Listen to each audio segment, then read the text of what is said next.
Zum Glück ist Freitag. Mit dem Fabian Unterreger. Was für ein Paukenschlag in dieser Woche, oder? Wir haben es mitbekommen. Rund 4 Wochen vor der EM in Frankreich wird der Kosovo offizielles Mitglied von der UEFA. Das heisst, der Kosovo kann im September theoretisch an der WM-Qualifikation teilnehmen und das mit Spielern, die an der EM in Frankreich noch das Liebling von der Schweizer Nazi tragen. Also Granit Xhaka, Xherdan Shaqiri, Valon Berami und der Shani Taraschai. Ja, verbrennte Zähne. Aha, Simon Ammann im Anflug. Ja. Guten Morgen. Ihre Meinung als Schweizer Sportikone? Also, ich habe Toggenburger Wurzeln und werde auch in Zukunft für die Schweiz Skispringen. Ausser es wird vor der Olympia-Quali 2018 Südkorea eng.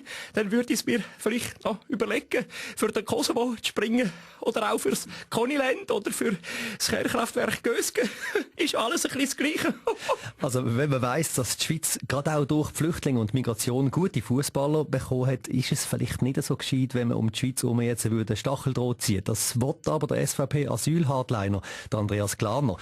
Was meinen Sie, Roger Köppel, Sie als Weltwochen-Redakteur und Fußballfan, blutet die Schweizer Nazi ohne Migranten aus? Ich muss sagen, die Schüttler aus dem Kosovo dürfen immer noch reinkommen. Um was geht's? Die Weltwoche hat recherchiert und weiss, dass die SVP den Grenzhag gegen Flüchtlinge jeweils um das Fußballstadion herum wird offen behalten.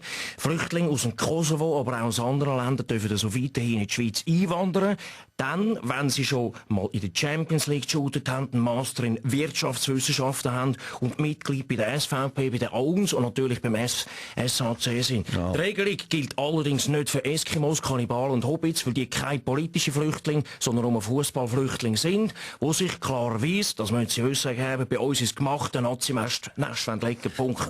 Eskimos, also Inuit und Kannibalen, sorry, Herr Köppel, Ihre Zeitung und Ihre Argumentation sind echter Wahnsinn. Nazi-Trainer Wladimir Petkovic.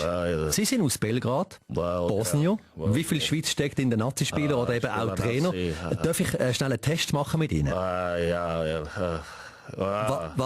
Gut, parat. Ja. Was ist das da für ein Lied? Petkovic? Ja, kenne ich von woher irgend. Ja. Herr Petkovic? Ja, weiß nicht, sonst doch Gitarre, ja, warte, weiß ich. Erinnerungen, vielleicht an DM, vor uns? Mein Lieblings, Hell to Highway, von DCIC. Zum Glück ist Freitag.